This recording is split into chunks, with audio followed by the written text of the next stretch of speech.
What's up, Bo Nerds? Episode 2. I am AJ.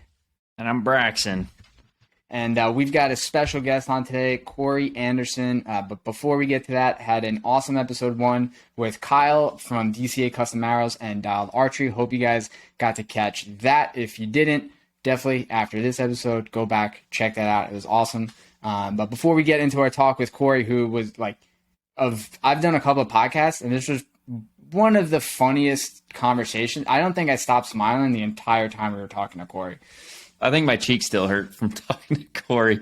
Every time I see a picture that he posts, or watching the live of him up on stage before prepping for his fight, I see him and he looks so serious. I'm like, that dude, he's not that serious. I swear, he is the funniest guy I've ever talked to.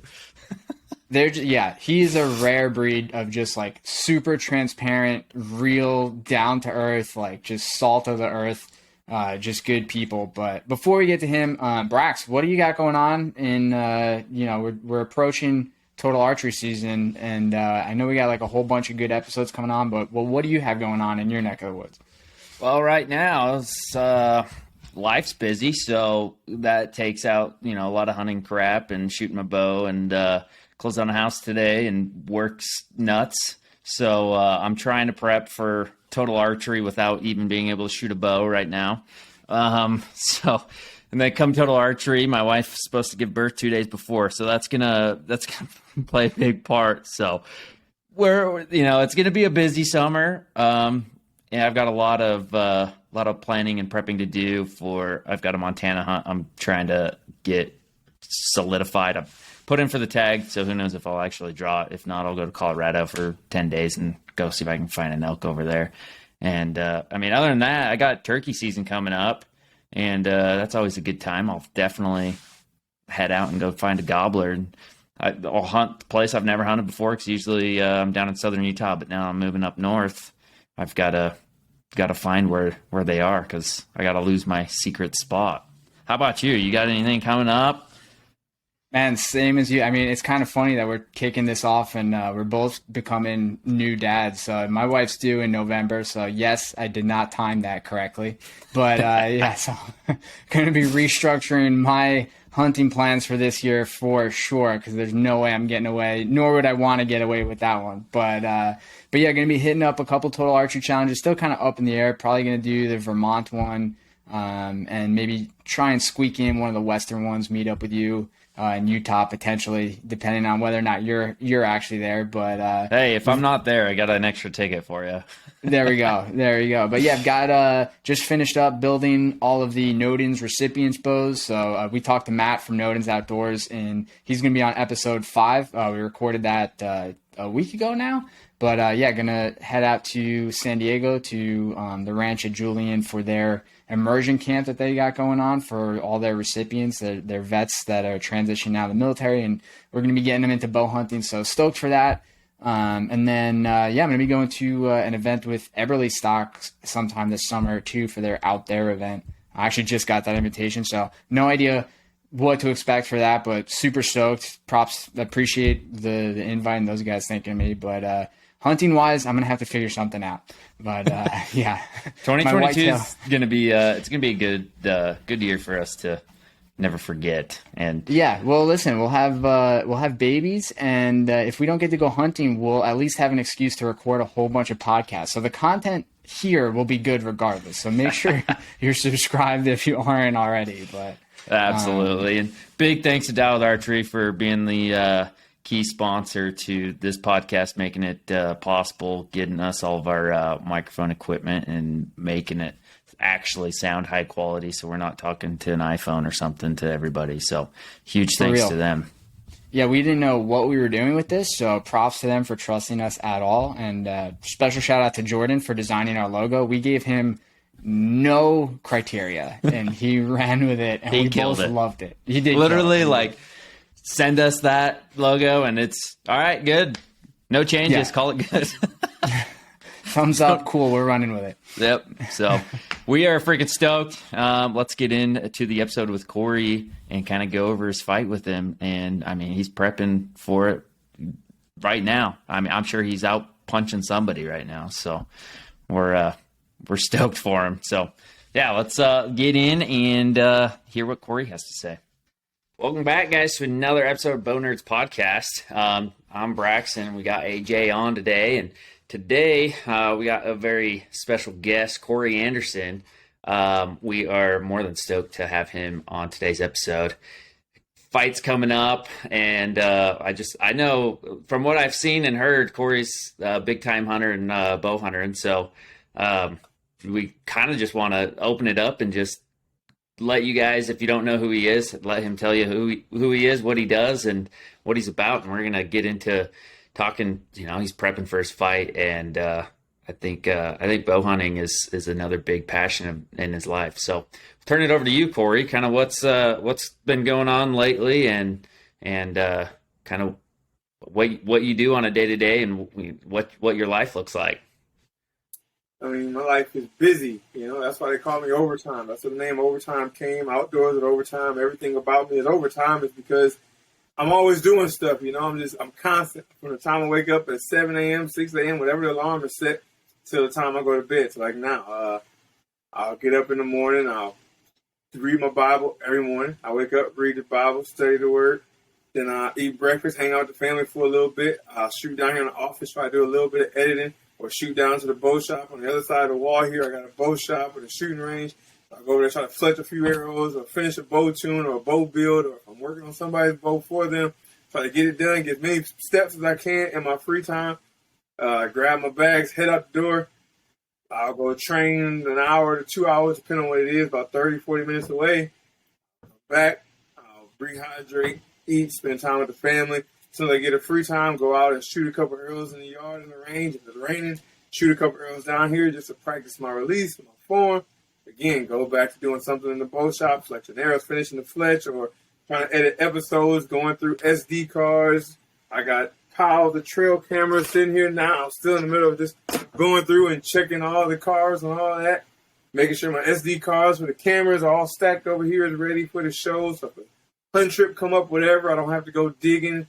Everything's ready to go. Or trying to do commentating voiceovers for episodes. And then again, I got to get back to the gym again. So it's at least 2 trainings a day, sometimes 3. Get up, do it again. Back to the gym, which is the late night session. I'm training. I got to get back, eat, spend time with the family because they go to bed at 8:30. And then either a podcast I'm doing now, or I'll be doing my own episodes, editing, going to the bow shop or something until like 11:30, midnight. Then back to bed and do it again tomorrow. So Overtime's not just a name; it's you live it. Yeah, the name used to be Beason 25/8 because I used to do so much. And my brother said it. Like if everybody else is 24/7, you're another level, bro. Like one, your focus, your mindset, and you just train harder and do more things than anybody I know. You like 25/8. We had the name Beason 25/8 forever. And then Frank Yeager and Eddie Alvarez. But first, ESPN or one of these sites came out with the 10 top worst nicknames in MMA and sports, and I was like number 2 in all the sports with Beason 25/8. And the team was like, "We got to find it something shorter. We got to give you another acronym or synonym or something that means the same thing, but it's easier to pronounce." And first, I come up with time and a half and other stuff, and then I know where Frank Yeager was like, "OT, overtime. It's the same thing as Beason 25/8." Most people work the 9 to 5, but you volunteer to put that extra work in every day. Like you stay in the gym after you're the first person in, the last person out every day. And then you go hunting. Like in hunting season, I'll go hunting before practice, go to practice, get out of practice, go back to the woods, and come and do it again until dark. It's like my wife get pissed. But it's like, I can't help it. It's just in my blood. I just can't sit still. I can't sit at home and do nothing. It's just not in my blood. Yeah, and Corey, while you're talking to us right now, you're 10 days out, literally, from the championship fight, light heavyweight at Bellator. What's going through your head right now? Like, I can't imagine. I can't believe you agreed to even record with us tonight. So, but like, what's going on? Is this just another day at the office for you? Pretty much. I mean, I enjoy doing hunting podcasts and outdoor podcasts. It's actually the fighting media I refuse to do. That's my job. That's what I'm known for. But until this week, I refuse. Since my last fight, they've been calling, they've been asking. But it's like I tell everybody, like I'm just a normal guy, man. I'm a family man. I'm outdoors and I'm a hunter. So I do these things all day long. But as for fighting, I'm a professional fighter, but I'm not really a fighter until fight week. I'm a loving husband, the nicest guy. People see me all the time. Like, bro, I can't believe how chill you are. Like, the guy that processes my meat, he was a huge fan. He didn't tell me till, like, recently. Like, if I don't do it myself and I ain't got time, I drop it off. So the last couple of deer I got were during camp, so I didn't do it, so I took it to him. And when I went by, he's like, I just got to tell you, Chris, you're just like, when you see on TV and the way you fight, you wouldn't think you're so nice, but you're like the most nicest, humble guy. Like, I can text you out of the blue, tell you to come over, you just come hang out and just talk, just kick the shit with me. That's just me. So that is the stuff I enjoy doing, just being a normal person. It's the fight game. Everything that comes with the fight game, that kind of, I don't enjoy that as much. I enjoy fighting. I love winning and getting paid. I love all that. But all the media and the fans and all that stuff it'll eat you up, you know, if you don't find the right balance and you let them get to you, because, you know, trolls are trolls. Even in the archery business and the hunting business, there's always going to be trolls. So in the fight game, those are the worst. You know, those are the worst fans, especially the American fans. So for me, I try to just stay away from it. As for this stuff, like, I love doing these hunting podcasts. I love talking hunting because I'm outdoorsman. I love being outdoors. I love shooting my bow. I love doing anything to do with outdoors, hunting, archery. That's just me. So this is fun. This keeps my mind off the fight as much to where I'm more relaxed, because there was a point in time where I just fight. And when I lose, I would go kind of like it would kind of piss me off. I did everything I had to do. I trained all day long. All this thing about the fight, I still lost. As for now, you know, it's like, hey, lose, whatever. Lost. I go grab my bow. You know, the last time I lost was February, was the closing day of hunting season actually here. I was upset that I missed hunting season, because I was mostly in camp and away from the fight the last 2 weeks of the season. When I came back, just grabbed my bow and started slinging arrows again. And went to the woods the first day we got off the airplane. Got back, grabbed my dog. We went to the woods and was shed hunting instantly. So that's the stuff that takes my mind away from it all. That's the best stuff out there. Hunting, bows, anything. So during the pandemic, well, nothing better during the pandemic. You know, no better social distancing than walking the woods looking and scouting. Totally, 100%. That was all I did during the whole 2 years of the pandemic that we had. And no, that's awesome. You're just all over the place, and we've heard it over and over that hunting and archery, just shooting your bow or just sitting down and fletching some new arrows, is a complete in the zone moment where it blocks everything out, it distracts you. It's therapy, and that's why 99% of us do it. Is it gets rid of all of our problems. I think that's the reason why my wife let me get away with being out in the woods and hunting and stuff so much, because she knows how hard I train. She used to fight herself, so she knows what all goes into it.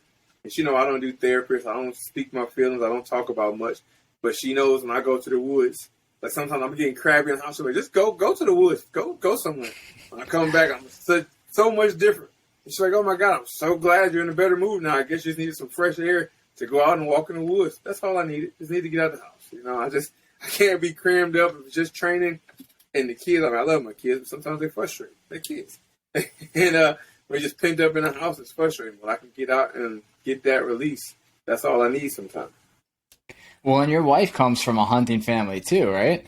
Yes, she does. And it's crazy. I didn't even know it until, were we married yet? It was 3 years into our relationship, whatever. I was at hunting camp in Wisconsin with some college teammates. And Andre DeQuisto had a hunting show, the Whitetail Addict, so whatever it was, Whitetail Adrenaline or something like that, Whitetail Addiction. I forget too, but it was something like that. Yeah, Whitetail Addiction is the videos. And I wake up from the midday hunt, I'm on the couch, and I wake up and I see it. He looked just like my father-in-law. I look at my boy like, why's my father-in-law on your TV? He's like, that's not your father-in-law. You gonna tell me who my father-in-law is? I know who Pete is. That's not Pete. Like, you have no clue, do you? Like, what are you talking about? Like, ask your wife who her uncle is. I send the pictures to my wife, like, why is your uncle on his TV? She goes, oh, yeah. So my uncle, I guess he's like big in hunting. He made some tree stand a long time ago. It's like the best tree stand in the world. I was like, wait, hold on. I was spending all this money on tree stands and all this different stuff, and your family owns Lone Wolf custom gear, the best sales out there. Yeah, she's like, yeah, something like that. Like, you need to rekindle that flame and figure out what's going on with the family and introduce me. At the time, she's like, I haven't talked to them in years. Like, well, you need to start talking to them because I want to meet them. But yeah, ever since then, I went to the Great American Outdoor Show and met Cody, and it's been cool. I've been talking back and forth with them here and there. So hopefully soon we can get back and introduce the kids to each other and meet the family. Well, that's awesome, man. That's awesome. I think we lost Braxton there. I think that hotel Wi-Fi cut out on him. He's working from the road right now, but we'll keep rolling. Corey, you mentioned something before, like how like everybody says you're so chill, and Braxton and I were talking last week with a guy that just retired from the CIA. He runs this nonprofit Nodins, former military guy, and we were doing a lot of work with those guys, and it seems like the more guys that we meet that have been there and done that in some sort of field, the more chill they are. And I want to ask you, like, what do you think that is? Like, are those two things correlated, or like, what do you think it is that like makes you so chill when you're not in fight mode? I can't speak for everybody. I know for me, the biggest thing for me is, well, one, I come from a very small town. I was never supposed to make it any successful. I was a lazy kid. Everybody looked past me. Everybody doubted me. I was always a good, friendly kid. But then when I made it, a lot of people thought, oh, now everybody gave me some attention at the point. Like, oh, my God, oh, we remember you, Corey, remember you now. I know they expected me to be like some hot shot guy now, but I'm still the same person. Because one thing my father told me after I won the Ultimate Fighter, that rings in my head daily is, son, make sure you remember, the same people you pass on the way up, they're going to be the same people you pass on the way down. He had this conversation with me, like 3 weeks ago when he was out here visiting. I told him, like, I'm still the same me, Pops. That's just who I am, I've never changed up. I never try to act too good for anybody. I remember when I was in the UFC, I was 23 or 24. Right after I graduated college, I went to the UFC probably 6 months after graduating college. And I graduated from University of Wisconsin Whitewater, and I remember on your birthday, if you come back, you drink at all the bars free. And I still knew people there. So I drove back to Whitewater to visit and hang out for my birthday. And I remember ending up at a house party. And these guys came up to me and was like, wait, aren't you? You're Corey Anderson, UFC fighter, ain't you? Like, yeah. They're like, what the hell are you doing here with us? Like, how old are you? Like, I'm 22. Like, I'm 23. I want to party too. Just because I'm in the UFC don't mean any different. I graduated from here last year. Like, I still know people here. I still come back and hang out. Like, man, that's super cool, And for me, that's always been my mindset throughout the whole thing. Never forget who you were. Never forget who you are.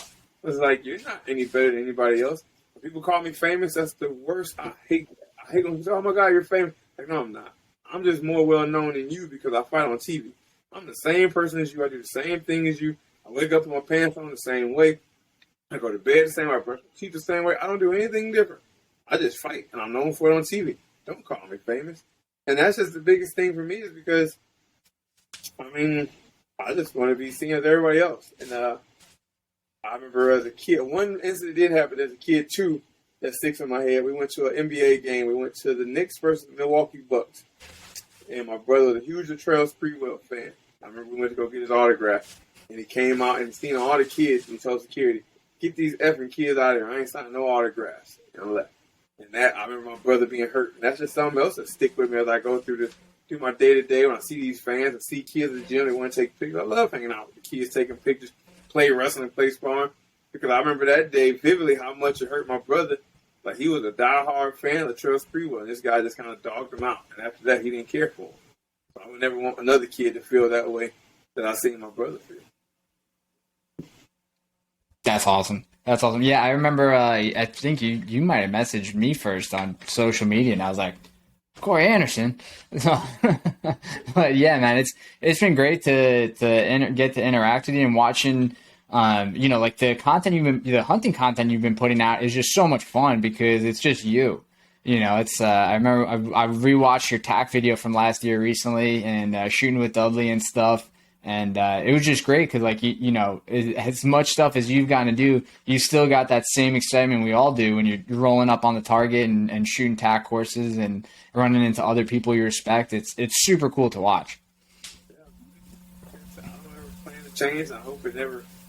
Even like with shooting deer, like you get the shakes and stuff. If you see something over there, I still get a shake. I shoot a doe and still shake. I got the same feelings and expressions as everybody else, and I hope that just never changes. You know, the moment all that stuff leaves, it's kind of like when it probably be done with the outdoors. It's no longer exciting to just shoot my bow, period. It's kind of like, all right, I'm done. We're trying to find something else exciting.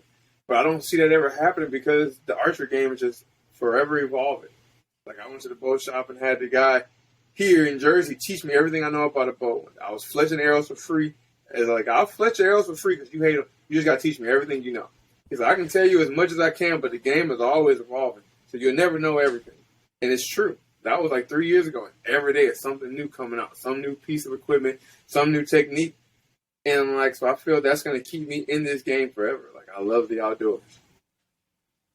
Yeah, it's completely never ending. Like, you can be as technical as you want with archery, or you can be as simple as you want. And that's the best part about it. And I mean, you have John Dudley, who's, you know, the best of the best and has technical things. And then you have somebody like me or you or even AJ, where it's just grab a bow, shoot it, who cares, fletch an arrow and have some fun, go hunting, and then just enjoy the time. It's not always, you know, everything scientific about it. And that's the enjoyment of archery. That's why I enjoy it, because it's just something that anybody can do. I can, you know, go buy a bow for my wife. She can come shoot and learn how to do it, or, you know, a buddy, or, you know, anybody. And that's what makes it fun, because I've never met somebody that shot a bow that said, oh, that sucks.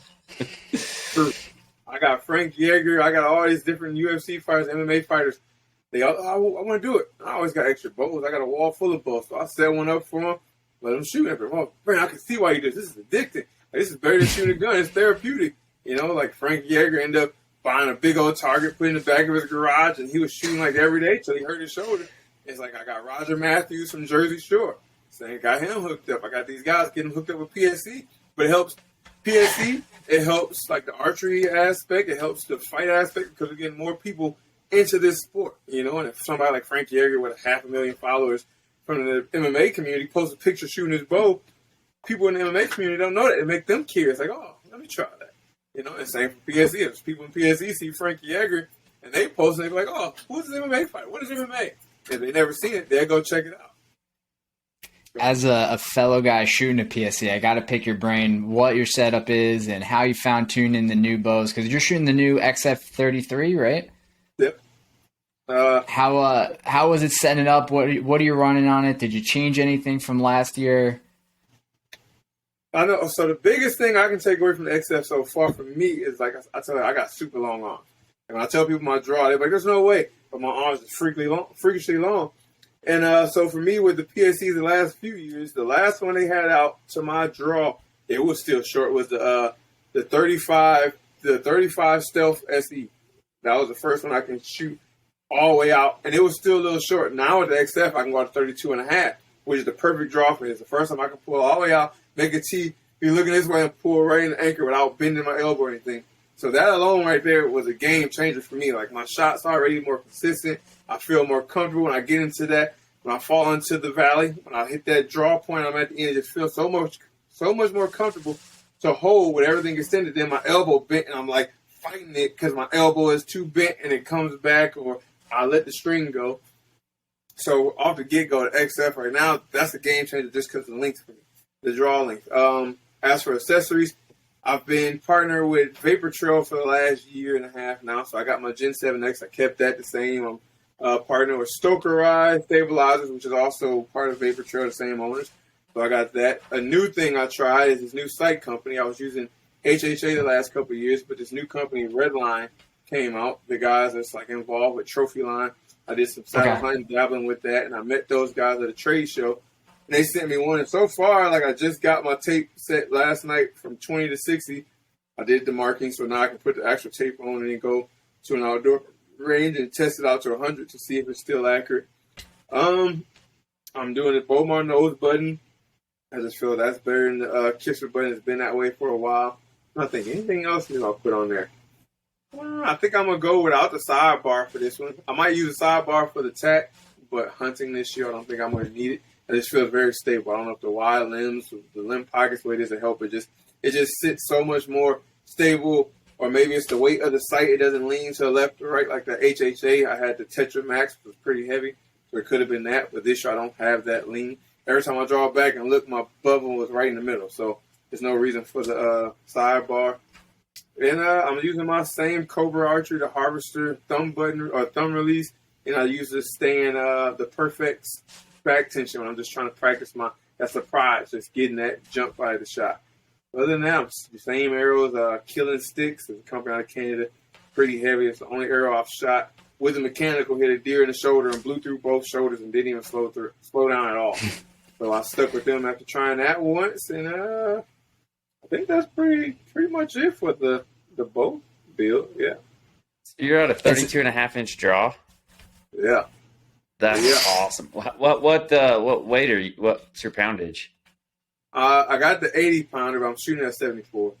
I feel like there's no point to be like right now, especially practicing. There's no point in pulling back 80 over and over. I ain't trying to be like Cam Haynes. I ain't trying to prove nothing. I already got 32.5-inch draw. My arrows are 490, so I got plenty of speed and FOC. It's gonna blow through whatever. So all my what spine?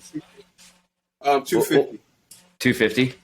Yeah. How long are your arrows? Like 33 inches? 31 and a half. 31 and a half. Right at the edge of the rest. I was going to say. I like them right at the edge. And that's with the outsert. Well, the arrow is cut at 31 and a half, and then with the outsert, it's a little further. But they stop literally right at the limb at the wrist. Wow. That's interesting what you said about the back bar, because I found that too. Normally I run the back bar. I did on my Expedite last year, and I'm shooting the 30, and I found the same thing. The bow just doesn't seem to need it, so I'm going to try for whitetail hunting this year to not run it. But yeah, that's super cool. I'm going to have to pick your brain about long draw setups, because I've had to tune a couple of 31 and a half inch guys, and I'm shooting behind my head. So I'm going to have to pick your brain on some stuff. I mean, that was another thing I had to learn how to tune my own bow, because nobody could draw my bow. You know what I mean? The guy at the bow shop, he got in a bad accident, so he no longer can draw back my weight. And then everybody he got coming in, like the pros that come in, nobody in there is over 30 or 31, so it's like, there's nobody I can do. I have to go there and draw to make sure it's set. Then he can go back to working. So once he taught me everything, it made it easy. I just one-stop shop right here in the basement. That's awesome. Yeah, that'd be a whole new problem to have. Is just, I mean, it's like people with size 16 feet. Nobody has it, but every once in a while you get somebody with this super long draw. How tall are you? 6'3" with a size 14 foot, and I have that problem finding shoes as well. It's like if I find somewhere with shoes, I go in there, like, you guys have any 14? They usually bring out like 4 or 5 boxes, and I won't even try them. It's like, wrap them up. What do you mean? Because I barely find them. It's rare for me to find size 14s. So if I find them, I'm just going to get them. I got shoes in the closet upstairs like I've never even put on. But someday I might find something in that color I need. I go on a nice night out or something, I might find an outfit that'll match that. But for now, I was like, I'm just going to take them. I just take them just in case. Yeah, I got to imagine it's even hard finding hunting clothes to cover all that. Yeah, especially like being tall, and that's the biggest thing. Like when I was in the UFC, they used to hem our outfits to your size. So they come in, they measure us, and the one thing they know me for was like Corey Anderson, and everybody would say, small waist, big ass. Like my hips and ass are huge, but my waist is only like a 30-inch waist. I got a small waist, but my legs and quads and my butt is gigantic. So it was always a problem. Like even with getting my suits made, when I was putting the uniforms on for fight night, it was always awkward because I needed them. They would give me like a double X. So the double X would get over my hips, but it'd be falling off my waist. So now they got to hem just the waistline. They're like, we can't do that with the material. It just doesn't work that way. But they figured out a way to make it just stretch over my ass and, boop, and make it fit. Have me doing a jump like a big booty girl in the back of the locker room.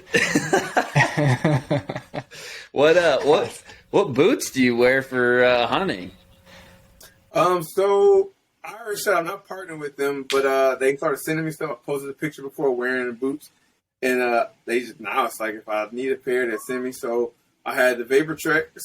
The Vapor Treks for early season, and then I had the light mud. I can't remember the name. The mud boots for the early season with no insulation, just rubber, because I was crossing creeks and stuff to get to some of my spots. And then when it started to get cold here in New Jersey, it really doesn't get cold. Winter here is 27, 30 degrees. So I can just put the Vapor Trex 800 grand with just one pair of socks and be fine. But I do have, they sent me this other pair. I don't even know what they were. I tried them once. They like Climate Cool. It's supposed to adapt to whatever the climate was. I used them more in the early season, didn't try them. But other than that, I had the Iris Setter 1600 grain rubber boots for the late season, like when I go somewhere where it's snowing, like when I go back to Illinois, Wisconsin, where we're from, to visit and hunt. I definitely need that heavy grain, insulated shoe, because them winters in Illinois and Wisconsin, 8 degrees, negative 10 degrees, it can come out really quick and really bad. And with the wrong pair of shoes, you're only there 10 minutes, I'm ready to go. Yeah. What I know right now, I'm sure it's just super focused on the fight, but hunting and archery wise, you got any tax planned? Any big hunting trips already on the books? Oh, damn, my schedule. I just kind of went over the weekend, told the wife right after the fight, so the week after the fight, I got somebody to go down to Lancaster Archery and they're doing the Steel Target Challenge. So I'm going to do that June 3rd through the 6th. I'm going to the Total Archery Challenge with a few of my buddies this year. Was it June or May 28th and the 29th? I'm flying out to Arizona to do a stalk hog hunt with this group. What was it? Sin City Rack Pack. It's a hunting club in Arizona. They invited me out. My buddy is one of the members, so I'm going to go out there with them. Shout out to Aces and Arrows and AJ from Vegas. They're out in Henderson, Nevada. One of the buddies that used to work in the UFC got me invited out to this. Really think it's actually like a gun thing, but it's like a top secret gun thing. They fly you out, they pay for everything, and you go out and just do different challenges. Kind of like Total Archery, but it's all guns. You hiking for 2 days, and they give you guns and all that. It's different targets at different ranges, pistol, rifle, different things. So that's gonna be fun. One more thing I have booked. Going to Texas in May 2nd through the 5th. So, like you guys talking about Noden, a guy being a CIA and veteran. For the company Hero Sports I work with, you can kind of see the corner of it right here on my banner. But it's a veteran company I've been working with since 2015 in San Antonio. So they doing a banquet, like a thank you banquet for all the donors and all that, and then we're going to hunt after. So we always go out there, awesome, hogs and stuff like that, get in the blind with those veterans. So, yeah, my schedule is, I'm trying to get everything booked as ahead as I can, but it's hard with the fight schedule. June and May I can do because I know those first 2 months I'll have off, but the rest of the time you just never know when they're going to call you to fight again. For sure. Yeah, well, are you going to be linking up with any of the Black Rifle guys while you're down in San Antonio? I'll have to put you in touch with them. Well, I've done a hunt with one guy, Nathaniel, a veteran that worked for Black Rifle. We took out ram hunt. I have linked up with Matt Best. We actually went to Matt Best's house before. Me, Justin Gaethje. Was there any other fighters? No, just me and Justin was the only fighters and a bunch of vets. We went over there and hung out. We watched the fights one time and just hung out there all weekend. We went axe hunt, came back, skinned it, and hung out with him all night. So I'm not sure. I'm sure they sponsors of Hero Sports, so they'll probably be at that event. Matt is a big supporter and a sponsor for the company, or the foundation. So I'm sure he'll be there. And who knows? I'm trying to do one of those hog and copter hunts with them, but we'll see. That would be awesome. Yeah. Yeah, that's a dream. What tack are you going to be at this year? Seven Springs, PA. Nice. So that's the one I did last year. I mean, it's the only one close enough where I can just up and go in the car and go away for a couple of days and get back to the family. And this year I'm actually going to take my RV down there and have me and my buddies just stay in the RV, pull it down there and park it somewhere. And, that way we don't have to worry about lodging. Just go back and forth. We won't come back to the RV, grab something to eat, rest, and go back. That's awesome. Yeah, I'm gonna try and swing that Seven Springs event. That's anniversary weekend, so maybe I can talk to wife. Good luck. Trying to tell my wife, how about a nice romantic vacation at Seven Springs, Pennsylvania? I don't know how that's. She might enjoy it. Hiking up with you and look at the views. It's pretty nice there, actually. I did that to her at Vermont, and it did not go over so well a couple of years ago. So I'm gonna. She's got a bow now, so we gotta go break that thing in. So. Yeah, she got this stealth, right? The Mach 1. Yeah. Dude, yeah, I got to give big shout out to PSE for helping out with that because yeah, they hooked her up with they made her a stealth with different cams and I don't know what else they did, but she's able to get that thing down at 24 inches and 35-pound pulling weight. So it's perfect for her, like learning what to do, and she's a little thing. So that thing, the whole bow with all the accessories is 3.5 pounds. So she can, yeah, she's super comfortable like shooting it. So it's cool. It's been a lot of fun. It's just all around good company, man. It hooked my wife up with the Bandit NXT. She had never Yep. shot a bow. She had never been hunting, never even cared. But when she got with me, she see how passionate I was. What was it? 2 years ago, her birthday gift to me was going to get her hunter safety class. She did her hunter safety course without me knowing it. That was what she gave me for my birthday, her card. And she said, I want to go hunting this weekend. I want you to take me out. And, we have been shooting like clockwork. Before we had kids, we used to shoot all the time in the yard. Now we'll go out, like I'll wear one kid on the backpack and the other one be in a stroller or whatever, and we'll shoot, So she can get her reps. That's also therapy for her at times. And she just loves competing with me. But she hasn't got a deal yet. She had does come in and she drew back, but it was in a blind and it was like last light. And she's not used to like not being able to see a pin and your eyes like dilating to that. So she didn't take a shot. Like, you don't have to take a shot if you don't want to. If you don't feel comfortable, let down. It's fine. But she was so excited. She started shaking a little bit. She was ready to go. She said every time I drew back, I couldn't see through the peep. I could see them outside the peep. But I couldn't see them in the peep. I'm like, that's just something out of the blind, babe. You don't have as much lighting, especially at night, so you got to get used to it. Yeah. Yeah, Is that a we've German all been short there. hair It's you rough. got there? No, that's my chocolate lab. This is my Chocolate. tracking dog. Another thing I do deer tracking. So I trained her as well by myself. Got her as a puppy at 8 weeks and trained her how to track deer from the scratch. Got some deer hooves, some lung blood, and some heart and everything, and trained her up. So she's on top of it. One of the other challenges in my life is keeping her trained and running tracks for her all the time. So it's my girl though. She always goes. You're just the master at. You're just a master at doing it yourself. Everything. Literally, yeah. The epitome of DIY. One thing my father always told me growing up is, man, like when I would ask for help, like, Dad, I need help. Dad, I can't figure it out. He would always say, son, man's going to do it. Man's been doing this since the end of time. You're a man, ain't you? Figure it out. And that's just been my mindset since I was a kid. Like with everything, like you said, everything I do, I try my hardest not to pay somebody to do it. Like I know people that train dogs, I could have paid a trainer to help me with my time. But, I'm going to figure it out. Changing motorcycle tires and all, fixing stuff in my car, fixing stuff in my truck, customizing my motorcycles, all that. I would do it. Come home from college and take my motorcycle apart. My dad like, what you doing? Like, I'm just going to custom, I'm going to stretch it out, put this in the pistons, blah, blah, blah. You don't know nothing about it. Like, you're right, but I'm going to YouTube and figure it out. And I always got it back together. It's in my mindset. Get it back together or break it trying. Well, Corey, you've officially got me rethinking everybody I've ever hired and why I do that. And yeah, I'm going to be cutting a lot of overhead over the next couple of days. Let me break down though, because this is what Eddie Alvarez, the fighter, he broke it down to me. When he saw I was doing it, I'm like, why do you do all this stuff on your own?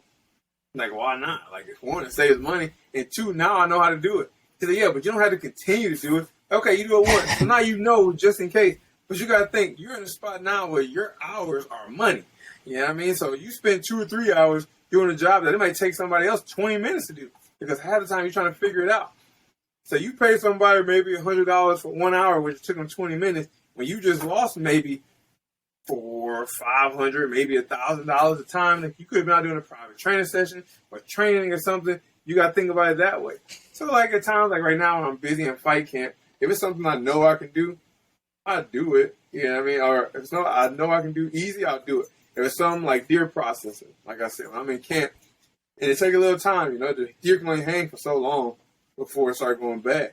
So I feel like, all right, I don't have the energy, or I know I don't have the time, I run up the street to the processor. If I'm not in camp, I go out. I'll be out there for an hour, hour and a half, stripping it down, whatever, dehydrating meat, vacuum sealing meat, labeling everything, separating the hooves from the dog, catching all the blood, doing all that stuff.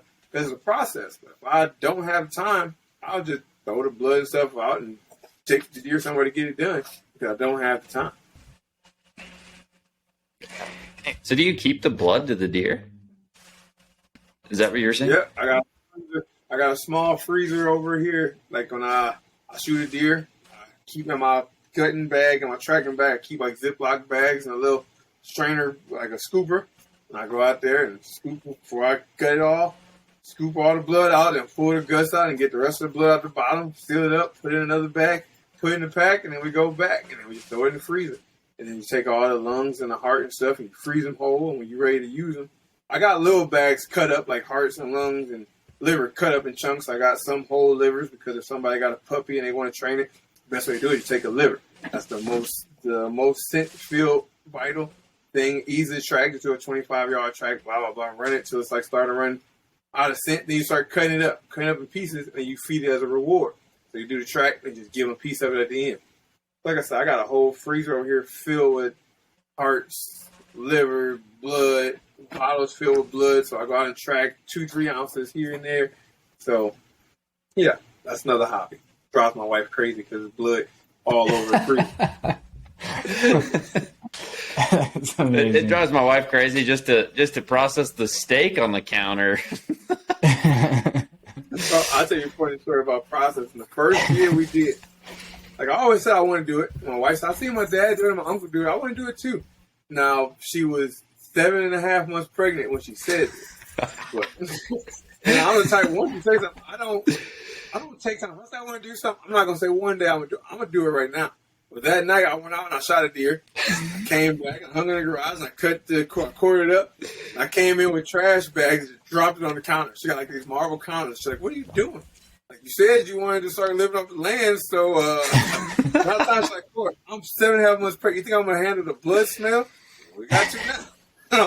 So for days, I had the counter covered with blood. House smelling like, and she actually would come out and help me some.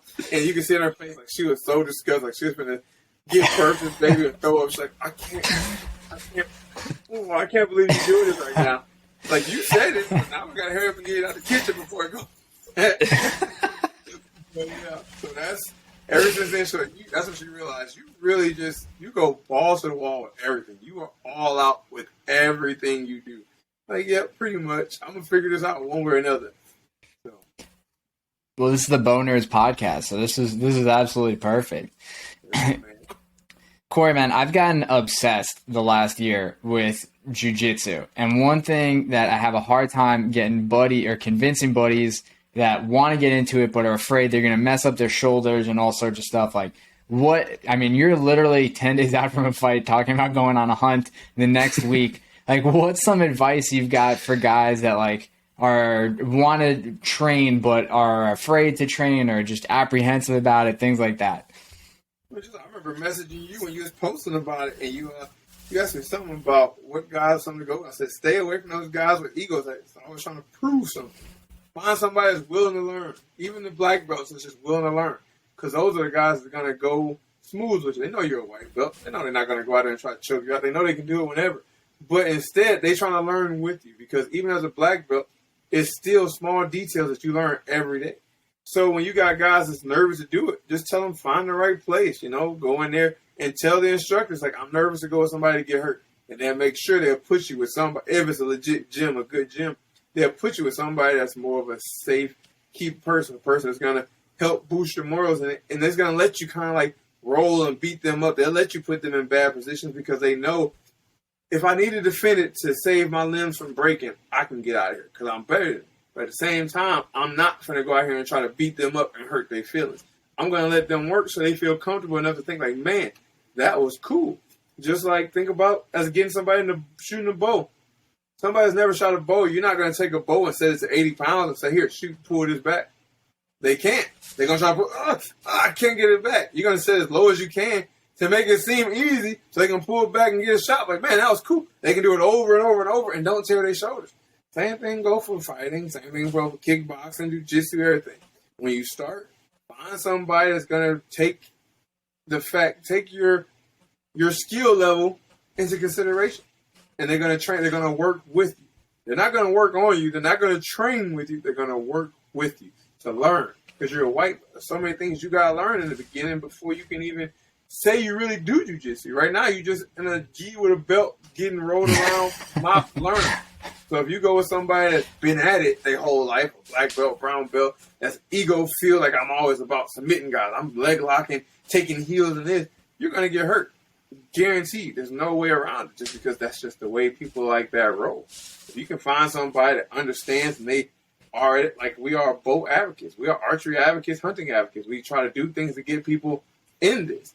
So you got to find somebody just like that in jiu-jitsu, a teacher, a training partner that wants more people to come in. They want more training partners to come in. So they're going to work with you. Hopefully you will stay. So now they have somebody else to roll with. They're going to bring other people in. So he has somebody to work with. Like, I'm a beginner. Oh, I didn't know the beginner. You should come try this out. And you guys grow together. And then one day when you both get in your black belt, you'll look back and think like, man, can you believe when another white belt come in, you'll tell that kid, like, yeah, I was in the same spot. And look at your buddy like, can you believe we were like that once? We were a white belt that knew nothing. We didn't know what a shrimp was. We didn't know what a oompa was. We didn't know what a omoplata, triangle, kimura, all that was. We heard it, but now we actually know and we're teaching people. So if you just find the right people, that's just like anything in life. You find the right people to put yourself around in your circle, you're going to be fine. But if you go into a gym that's ego filled, everybody in there juice out their mind, trying to be these next Gordon Ryans and stuff and trying to be heel hook masters without knowing any technique, you know what I mean? You're not going to get anything out of it. But like Gordon Ryan, those guys, they're the same way. They like good at what they do.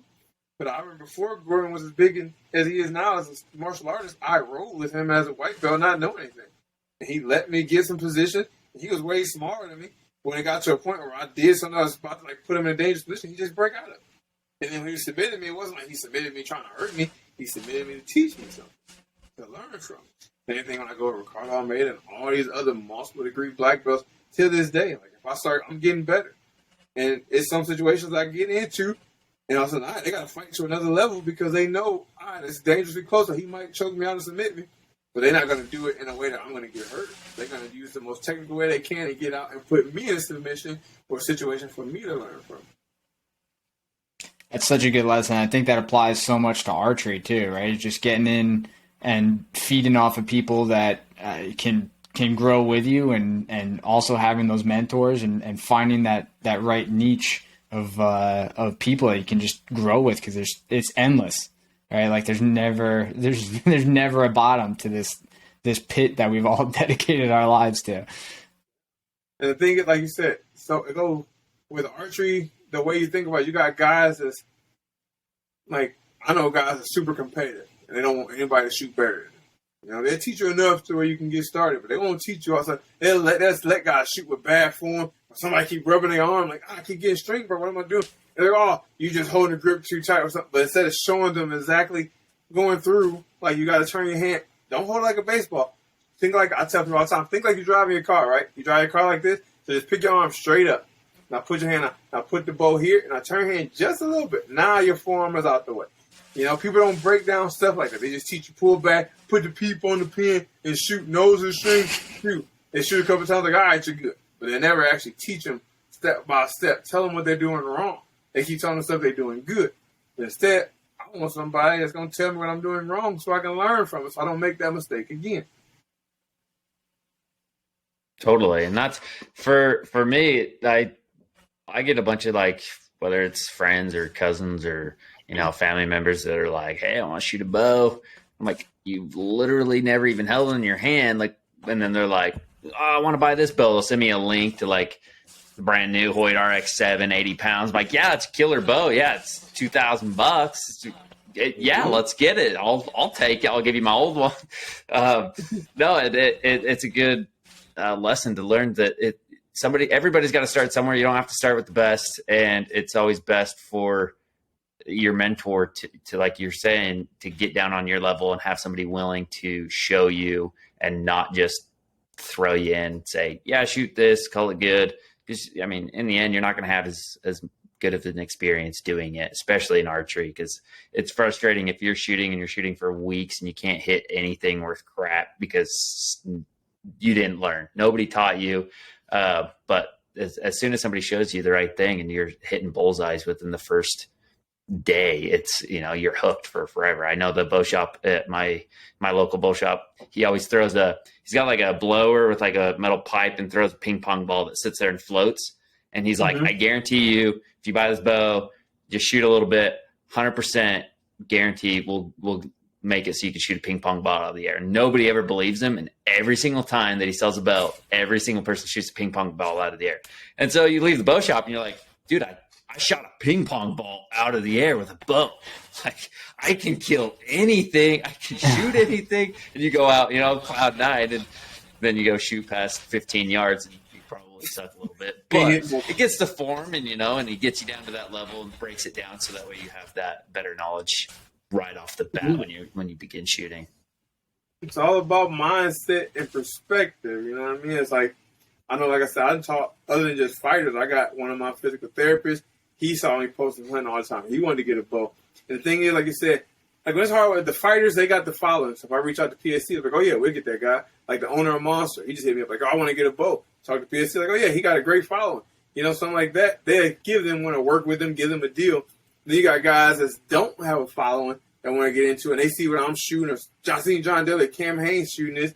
They said they think the most expensive bow is going to make them a good hunter. Like, no, bro, you can go on eBay and find a Bear Element. That's what I shot forever until I got my first bow sponsor. Like, I shot a Bear Element from 07 till 2017. You know what I mean? So 10 years, and it was doing just fine. They go, oh, I want this bow. I seen such and such guy. Like, bro, you can spend $2,000, you can spend $200, you can still kill a deer, and you can spend the same amount and still don't kill anything if you don't learn the basics. And like with that, I let guys, I help them walk them through, get a bow, teach them on something to know how to feel in your hand. Does it go to your draw? Is it strong enough? Like, is it a kid's bow? Will it go up past 40, blah, blah, blah? And then when I mentor them for hunting, I spend a lot of time taking them out. I go in the blind, and I'm on the camera.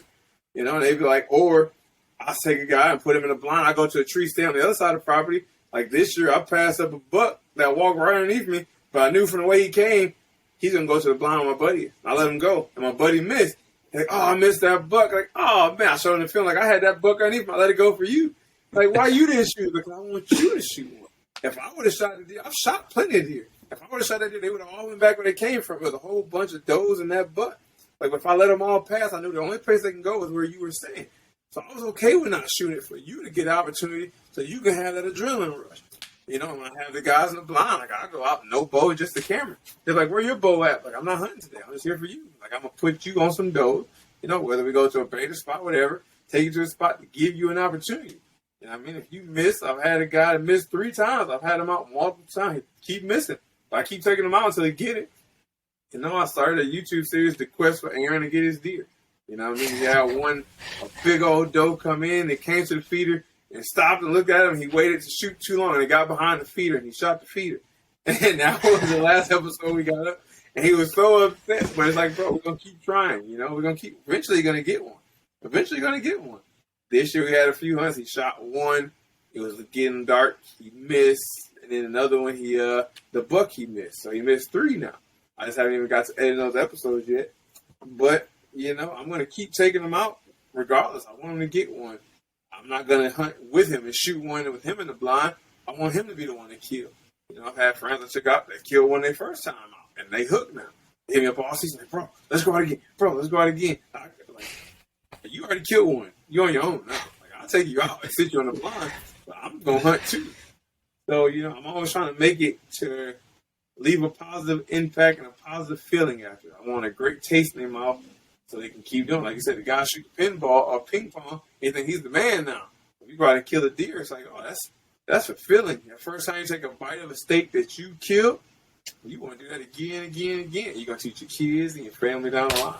So that's the impact I'm trying to leave on the sport. Yeah. Well, you're good people, man. Anytime you need someone to run a camera, you just give me a call.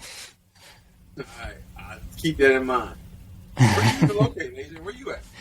I'm down in Tampa, Florida. Oh, you down in Florida in the Sunshine State. Sunshine State, yeah. So, but I still do. My whole family's up in New York and the Northeast, so that's where I do most of my hunting in November. And we'll book something so we can all get together because everyone's always so busy. So we'll try and we've got a buddy that's an outfitter that we'll go hunt with him a week in Ohio. We try and do that every year. So, but yeah, I'm gonna. Is that where you went and got the black? No, where'd you get the bear at this year?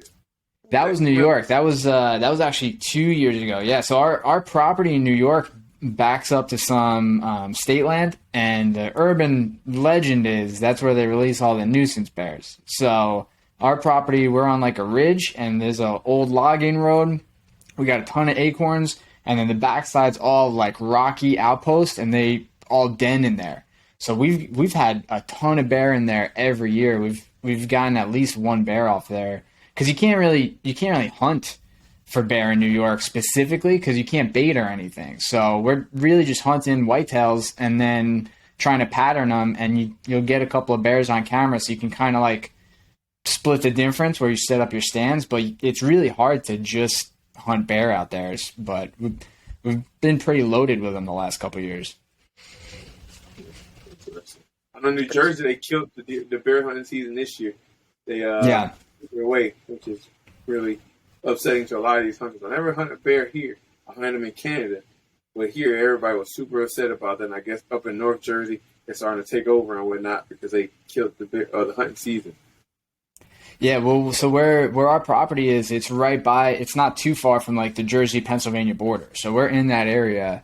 And yeah, there's a lot of black bear. They're cool. It's cool when you send in when you kill a black bear and you report it, you send in a tooth to New York State Department of whatever, DEC, and they'll send you back a little report, how old your bear was, the weight, any sort of like if they ever caught it or had any report, and then they tell you like all sorts of stats. So like last year, I didn't even know black bear get this old, but the last year the two oldest bear taken in New York were 21 and 22 years old. That was pretty crazy to me. I didn't even know they got that old. Yeah, I had no idea. Yeah. That's probably how they got them. They were at the bar. Yeah. That's funny. But that's crazy. Well, Corey, I know. Sorry. Go ahead, Brax. Oh no, you're good. I was just gonna say I'm in Utah and I've never even seen a bear here. I don't even know if we really actually have them. They say we do, but I don't see them. We'll have to go back to Canada. In my area, the PT actually that I took out hunting that's keep missing, his girlfriend lives like maybe 5-10 minutes down the road from me. And black bear aren't in our area. But this year she had one in her yard. Like I said, because they canceled the season, so they started to spread out. And he called me like, bro, Kelly said she's seen a bear in the yard. Like, stop lying, no bear down here. I went to PT and he showed me a picture. It was definitely a black bear in her backyard. Like, did y'all call the people, like, reported? Did you call any warden, any gang, anybody? Like, no, we didn't call anybody. Like, you probably want to let them know there's a black bear walking around the neighborhood. Somebody's going to definitely call the cops on that. Like, if you were the first one to see it, you probably should have reported that. So, yeah, that's, like I said, they killed the season this year for some reason, and I guess they just starting to take over now again. Yeah, we've seen them chasing down does. Like they'll kill deer like crazy. They're pretty crazy animals. They're cool, but yeah, they're impressive. It's a different thing for sure. Well, definitely need to get rid of them because our deer herd already died off this year. We had EHD this year. Horrible. I was gonna ask if you guys got that.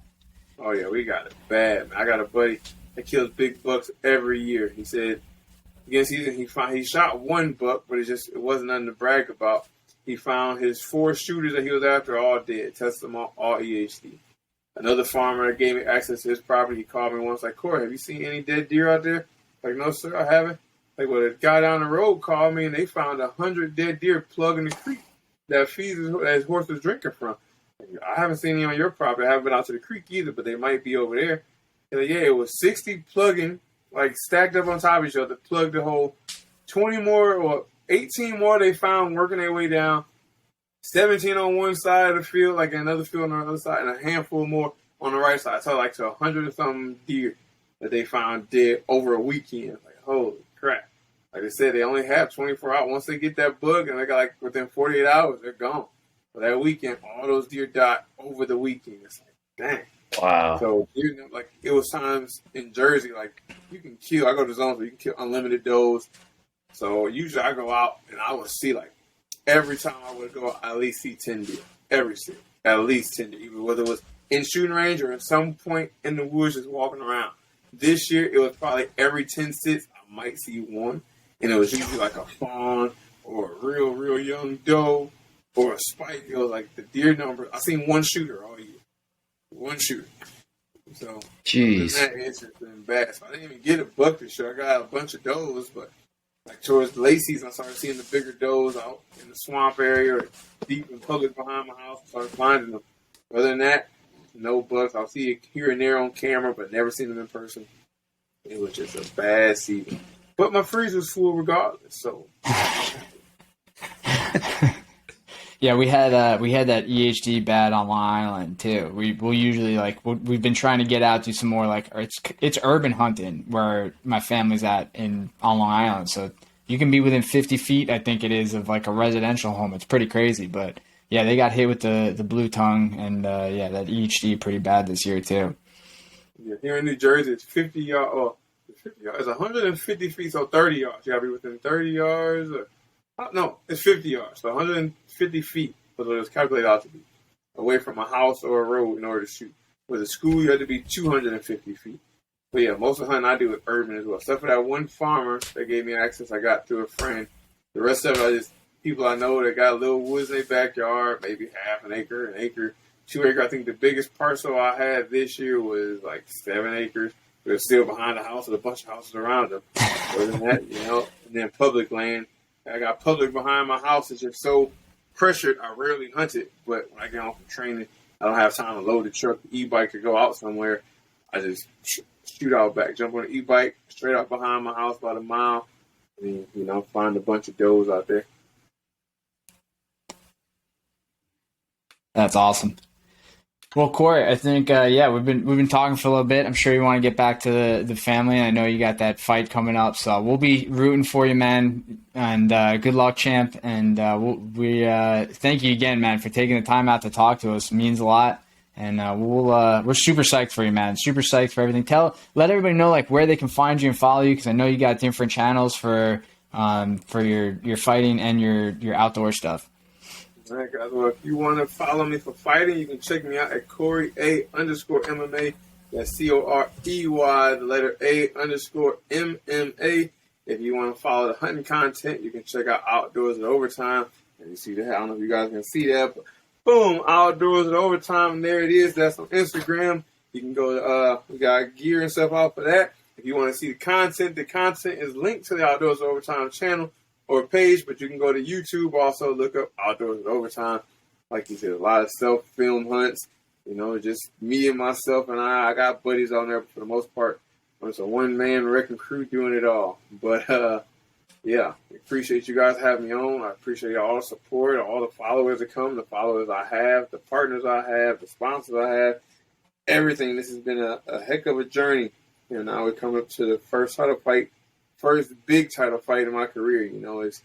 It's like it's kind of surreal, but I'm excited. I'm ready to go out there and get this belt and and use that belt and to continue to be an advocate for hunting and outdoors. That's awesome. I like how you're using your fighting platform and sharing to the hunting world and using your hunting platform and sharing to the fighting world. I haven't gotten into the whole fight world yet, and I've been dipping in a little bit here and there. I text my dad as soon as we knew we were gonna have you on. I'm like, Dad, do you know Corey? And he's like, oh yeah, he's a good fighter. I'm like, because he loves watching fights. So I was like, well, I'm gonna be talking to him here in just a little bit. He's like, dude, I'm jealous. That's sick. A lot of people in the fight game, they don't mix the two. Like I had this talk with Josh Bomar from Bomar Archery the other day about the reason why I started the Outdoors Overtime page myself, because the way social media and stuff work, a lot of these fighters, the fighters that do hunt, other than Chad Mendez, there's a few of them that put it out there, but Chad Mendez now, he retired and got into hunting really big, and now he's back into bare knuckle boxing. But you got most of these guys, they don't put it out there that they hunt because you lose a lot of followers every time you've been up there. I've been stuck at around 130,000 to 140,000. I go up to 140 and I come back to 135. And so always after I post some hunting content wise. So on the Corey MMA page, I stopped posting as much hunting and put it on Outdoors Overtime. But I'm still a hunter, so I'm going to share it on Corey MMA. Not as much, but I still do. And I was telling Josh Bomar, it's like I've been shadow banned for probably a year now, because I was posting hunting stuff and all the different things at the gore and back. I got banned for a while because I had pictures of me holding up 2 back straps, and it was content not viewable for the people. So my page was taken away for like 2 weeks. So it's like ever since then, my post went from getting 2,000 to 3,000 likes, everything. So now I'm barely getting like 500 to 1,000. So, but at the same time, I'm not going to stop being me because social media don't want me to do it. And then these certain MMA fans, they don't like that I hunt. You know, I post a picture. Like after my last fight, I knocked Ryan Bader out in 51 seconds, and the next day I was in the tree stand.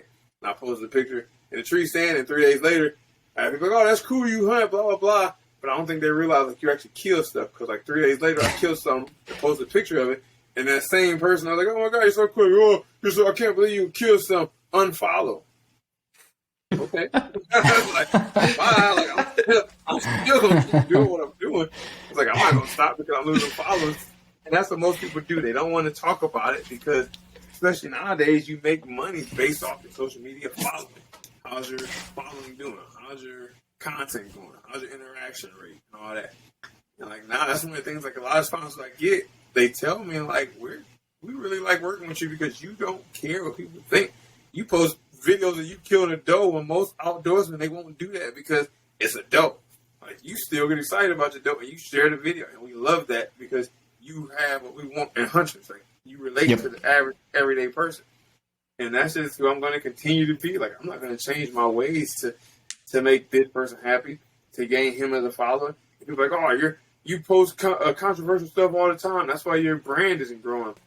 Hey, I got money in the bank. I got money coming back from hunting companies and money coming back from fighting companies. So I ain't complaining. They okay with it. I don't care what you think. You ain't paying no bills. So I'm going to keep doing me to the day I die. That's awesome. That's awesome. Yeah, keep doing you, Corey, because it is, I love seeing when you're hunting does. I love seeing when everybody's hunting does, but it's so cool that you do that and that you share that. And yeah, it's crazy with social media and the way stuff, and it's changing all the time. So I think you go crazy if you're trying to chase this algorithm, man. Like the only thing you can do is just be you and not worry about it. Because even like on my Knights of the Apex page, it's mostly bow content. If I post a gun, I see a crazy drop in engagement and views and outreach, like an unnatural, like straight line down for like the next 3 days. It's crazy how they can just throttle that up and back and however they want to. So yeah, man, it's, you know, keep doing what you're doing, and it's great because, yeah, like you said, they're not the ones paying the bills anyway. Not at all. And it's just, like you said, it's frustrating. It's crazy if you're trying to appease to the people. If you're trying to stay up with the algorithm, it's a frustrating thing. Like you said, you post something about the gun, and it drops. But it's not like for like an hour or something. It's always days at a time. And there was at one point I was like always checking my insights. Like, yo, what is going on? What do I do to get these likes up? Why am I not getting likes? Blah, blah, blah. Like, oh, we're not going to get this sponsor because of this. Not going to get sponsors because of this. It's hard to get sponsors when I look and see my following is dropping. And then I got to the point when I started talking to people, like Sportsman's guy talked to the owner personally. He told me straight, like, I love what you're doing. Like, what you do, you're real. And when he said that, like, oh, Sportsman's guy was just a big company. He appreciates it. I'm sure other companies do. And as I continue to do it, more people start telling me, like, what you do, and you're being real. That's what we want. You know what I mean? And it's like, you just a different market. I'm an MMA fighter. I keep it real. I'm African American. Like people are like, oh, this don't gotta do it. There's not many black people in it. So one, you be black and you be real and you're a fighter. You hitting 3 markets. It's not getting tapped. Just keep being you. You're gonna help grow. Just be you. You don't have to do anything special. Just be you. That's it. That's all I'm doing. That's all I plan to do.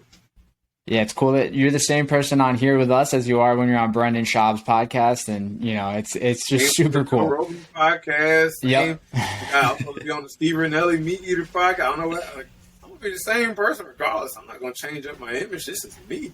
I'm not gonna put on the Kobe Covington and act one way and then turn around and be soft the other. Me through and through. We need more people like you. We need more. Just I'll be me. You know. That's what we need. Kim K ruined that. Kim Kardashian came on, the world went fake real fast. Fake asses was everybody want. Now everybody got a fake image. Social media, girls want to look just like that. Everybody want that limelight style. They taking pictures on rented cars and rented outfits or keeping a receipt for clothes. Take pictures and take the clothes back to the mall. Everybody put this portrayal image that they think they want to see.